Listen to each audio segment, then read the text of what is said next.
Hello everyone, focus on study के YouTube channel पर आप सभी का बहुत बहुत स्वागत है। आज हम पढ़ने वाले हैं साइंस। साइंस में भी हम पढ़ेंगे फिजिक्स जिसको हिंदी में बोलते हैं भौतिकी। क्या बोलते हैं? भौतिकी। साइंस आपके हर एग्जाम में पूछी जाएगी, चाहे वो आपका एसएससी हो या फिर आपका रेलवे हो, एचएसएससी हो, दिल्ली पुलिस हो, यूपी पुलिस हो, हर एग्ज़ाम में साइंस तो आएगी ही आएगी। मैं आपको कराने वाली हूँ एनसीईआरटी बेस्ड साइंस कराऊंगी। पहले मैं आपको टॉपिक्स कराऊंगी, फिर उस टॉपिक से रिलेटेड एमसीक्यू और मोस्ट इम्पॉर्टेंट न्यूमेरिकल्स। काफ़ी सारे मैं आपको न्यूमेरिकल्स भी सॉल्व कराऊंगी। तो चलिए स्टार्ट कर लेते हैं हम अपना आज का टॉपिक। हमारे आज के टॉपिक का जो नाम है वो है मोशन। क्या है? मोशन जिसका मतलब होता है गति। ये आपका 9th क्लास का चैप्टर है, motion and laws of motion. Okay, यानी कि हिंदी में इसको बोलते हैं गति के नियम।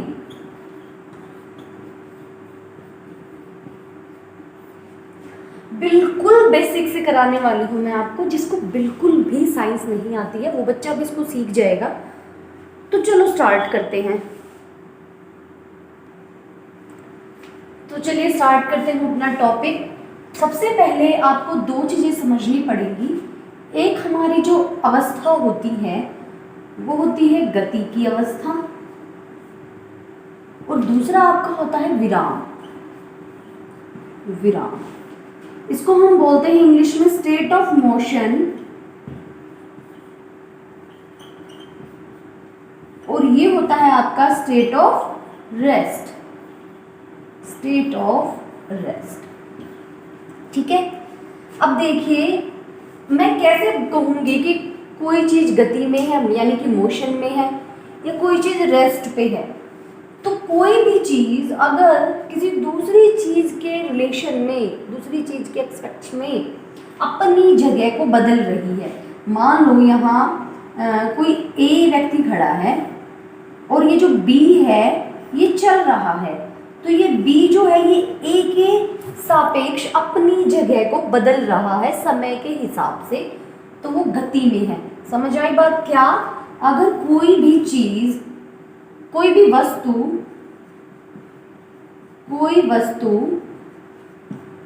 अन्य वस्तु के सापेक्ष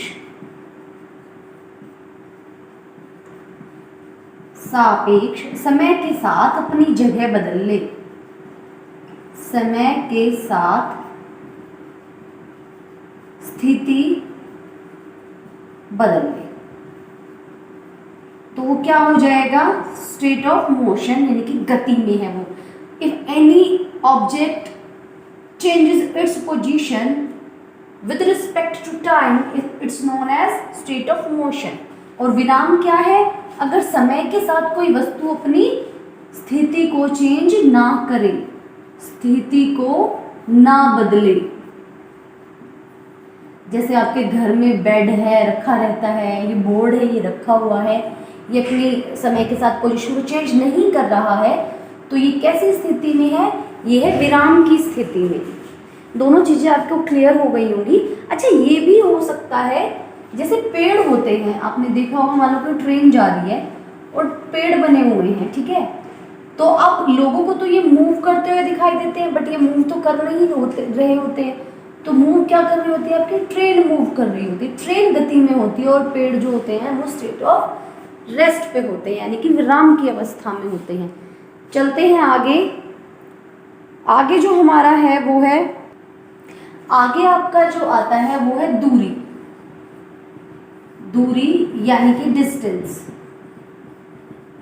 इंग्लिश में हम इसको बोलते हैं डिस्टेंस। अब ये दूरी क्या है? किसी भी गति करती हुई वस्तु के द्वारा जो संपूर्ण लंबाई तय की जाती है वो डिस्टेंस होती है। ध्यान से समझिएगा, इस पे आगे आप भी क्वेश्चंस बनेंगे। मान लो ये कोई कार है आपकी, ठीक है, ये मूव कर रही है, चल रही है, गति में है, ठीक है। ये यहाँ गई, यहाँ गई, यहाँ गई, यहाँ गई, कैसे कैसे यहाँ पहुँच गई है ये। तो इस गति करते हुए वस्तु के द्वारा ये जो पूरी की पूरी लंबाई जो है ये तय की गई है ना, ये इसकी डिस्टेंस है, ये इसकी दूरी है। मान लो ये 5 किलोमीटर है, ये 2 है, ये फिर 1 है, ये 3 है। तो मैं आपसे पूछूं कि दूरी कितनी हो जाएगी, तो इसको आप ऐड करके लिख दीजिएगा। तो 5 और 6 यानी कि 11 किलोमीटर इसने क्या की है, दूरी कवर की है। 11 किलोमीटर इसने डिस्टेंस कवर की है। वैसे दिखने में ये बहुत आसान चीज़ है, बट अभी आगे इस पे आएगा। अभी एक चीज़ और देखिएगा, जो ये दूरी है आपकी, ये है एक कैसी राशि, ये एक अदिश राशि है। कैसी राशि है, अदिश राशि। अदिश राशि का मतलब आप समझते हो, आई थिंक ये क्लियर नहीं, हाँ क्लियर दिखाई दे रहा है। अदिश राशि का मतलब होता है, मतलब इसको इंग्लिश में बोलते हैं, मतलब नहीं कह सकते, इसको इंग्लिश में बोलते हैं स्केलर क्वांटिटी। ओके, ये तो दूरी कैसी है, एक अदिश राशि यानी कि एक स्केलर क्वांटिटी है। अब ये होती क्या है स्केलर क्वांटिटी, मैंने आपको पहले भी बताया है, जिस भी राशि का सिर्फ परिमाण, परिमाण यानी कि इंग्लिश मीडियम वालों के लिए मैग्नीट्यूड हो, सिर्फ क्या हो, मैग्नीट्यूड, यानी उसकी कोई वैल्यू हो। मैंने अभी आपको बताया ना ये 11 किलोमीटर, तो ये इसका मैग्नीट्यूड है ना 11 किलोमीटर। हम ये तो नहीं बता रहे कि कौन सी डायरेक्शन में जा रहा है, सिर्फ परिमाण हो, दिशा ना हो, दिशा ना हो, ठीक है। तो वो कैसी राशि होती है, वो हो जाती है आपकी अदिश राशि। नाम से दिख रहा है अदिश, ए दिशा वाली राशि, ठीक है। अच्छा एक चीज और, दूरी हमेशा धनात्मक होगी, क्या होगी, ऑलवेज पॉजिटिव, ऑलवेज पॉजिटिव, यानी कि हमेशा धनात्मक होगी। देखो कभी ऐसा हो सकता है कोई चीज चल रही है और उसने कोई भी लंबाई नहीं कवर करी, ऐसा नहीं हो सकता ना। अगर कोई चीज मूव कर रही है, चाहे वो 0.001 करे, पर वो मूव जरूर करेगी अगर वो गति में है तो ये हमेशा क्या होती है, धनात्मक होती है, पॉजिटिव होती है। चलते हैं आगे। आगे है आपका डिस्प्लेसमेंट। ये मैंने आपको ज़्यादा इसलिए समझाया क्योंकि आपको दूरी और विस्थापन, डिस्टेंस और डिस्प्लेसमेंट में डिफरेंस पता होना चाहिए। क्या है डिस्प्लेसमेंट, यानी कि विस्थापन। कोई भी चीज़ मान लो चलना शुरू करती है, ये कोई ए चीज़ है, ठीक है, इसने यहाँ से चलना शुरू किया, तो ये इसका कौन सा बिंदु हो जाएगा, ये हो जाएगा इसका प्रारंभिक बिंदु, ठीक है, या कह सकते हैं स्टार्टिंग पॉइंट, प्रारंभिक स्थिति, ठीक है, स्टार्टिंग पॉइंट। इसने चलना शुरू किया, ये यहाँ गया, फिर ये यहाँ गया ऐसे, और ये यहाँ पहुँच गया एंड में, यहाँ पहुँच गया इस पॉइंट पे। तो ये इसका कौन सी स्थिति है, ये इसकी है अंतिम स्थिति। कैसी स्थिति है, अंतिम स्थिति है।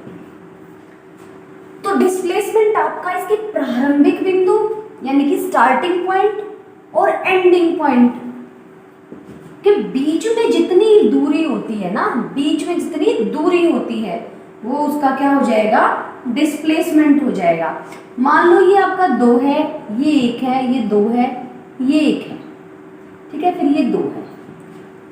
तो अगर मैं आपको बोलूं कि इसने दूरी कितनी कवर की, तो आप इसको इन सबको क्या कर दोगे, ऐड कर दोगे, ये हो जाएगी उसकी दूरी। पर डिस्प्लेसमेंट क्या होगा, यहाँ से यहाँ तक जो इसने दूरी कवर की है, 2, 3, 5, 6, यहाँ पहुँच जाता है ना उसके बाद ये इस अंतिम बिंदु पे, तो इसने 6 किलोमीटर ही दूरी कवर की है। ये क्या हो जाएगा, इसका डिस्प्लेसमेंट। समझ आ गया होगा आपको। इसकी डेफिनेशन लिख देती हूँ, लिख दी है मैंने डेफिनेशन। किसी वस्तु की अंतिम स्थिति व प्रारंभिक स्थिति के बीच की न्यूनतम दूरी क्या हो जाएगी, आपका डिस्प्लेसमेंट हो जाएगी। अच्छा डिस्प्लेसमेंट एक किस प्रकार की राशि है, ये एक सदिश राशि है, ये एक वेक्टर क्वांटिटी है। क्या है, वेक्टर क्वांटिटी। क्या होती है सदिश राशि? जिसका कोई मैग्नीट्यूड भी हो और डायरेक्शन भी हो, यानी कि परिमाण भी हो और दिशा भी हो, वो क्या हो जाएगी आपकी सदिश राशि हो जाएगी। जो ये आपका डिस्प्लेसमेंट होता है, ये आपका पॉजिटिव भी हो सकता है, ये आपका नेगेटिव भी हो सकता है, और ये आपका जीरो भी हो सकता है। कैसे? आपने ए से चलना शुरू किया और आप ऐसे घूम फिर के वापस ए पे ही आ गए, तो प्रारंभिक स्थिति भी यही है, अंतिम भी यही है, तो डिस्प्लेसमेंट क्या हो जाएगा, विस्थापन क्या हो जाएगा, जीरो। इंपॉर्टेंट है, ये पूछा जा सकता है आपसे पेपर में। चलते हैं आगे। अगला है चाल, यानी कि चाल, स्पीड। देखो कोई भी वस्तु है, आपने सुना होगा कि जो कार है या जो बाइक है वो 30 किलोमीटर पर आवर की स्पीड से चल रही थी या 20 किलोमीटर पर आवर की स्पीड से चल रही थी। क्या मतलब है इस बात का? कि वो जो चीज़ है वो 1 घंटे में 30 किलोमीटर चल रही है या 1 घंटे में 20 किलोमीटर चल रही है, वो उसकी चाल है।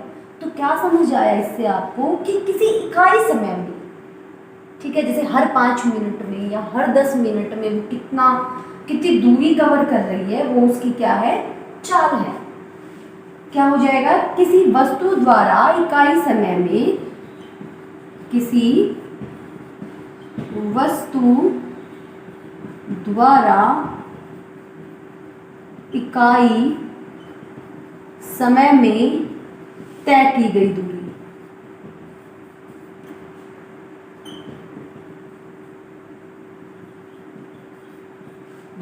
तो हम इसका फॉर्मूला क्या हो जाएगा, दूरी बटे समय। क्या हो जाएगा? दूरी बटे समय। अब दूरी को हम समझ आए यहाँ तक। अब देखिए इसका क्या, स्पीड का जो आपकी एसआई यूनिट होती है, क्या होती है स्पीड की एसआई यूनिट? वो होती है मीटर पर सेकेंड, यानी कि इसको मैं लिख देती हूँ मीटर पर सेकंड में मापी जाती है। ये इसकी एसआई यूनिट है। जरूरी नहीं है घंटे में भी मापी जा सकती है, बट ये इसकी एसआई यूनिट है। आगे देखते हैं। अच्छा, एक चीज रह गई, इसका डायमेंशनल फॉर्मूला। इसका डायमेंशनल फॉर्मूला यानी कि विमा, क्या बोलते हैं इसको हम इंग्लिश में, डायमेंशनल फॉर्मूला। वो होता है LT-1। आई होप आपको ये निकालना आता होगा। अगर आपको नहीं आता है तो आप कमेंट कीजिएगा, मैं आपको ये निकालना सिखाऊंगी। इसका मैं बता देती हूँ। जब हम डायमेंशनल फॉर्मूला निकालते हैं तो 3 स्टैंडर्ड चीज़ें लेते हैं। एक होता है हमारे पास M, एक होता है L, एक होता है T। इन 3 में ही हम सारी चीज़ें देखते हैं। M फॉर मास के लिए होता है, L for length, T for time. अब देखो दूरी किस में मापी जाएगी, आपकी लेंथ L में मापी जाएगी, T से टाइम हो जाएगा। ये जब ऊपर जाएगा तो क्या बन जाएगा, LT-1 बन जाएगा। आगे देखते हैं। आगे है हमारा वेलोसिटी।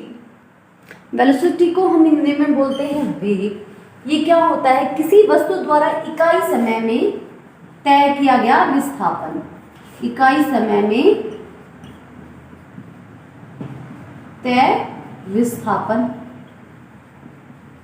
क्या हो जाएगा, आपका वेलोसिटी हो जाएगा। इसका फॉर्मूला क्या होता है, वेग v बराबर, यानी कि वेग बराबर विस्थापन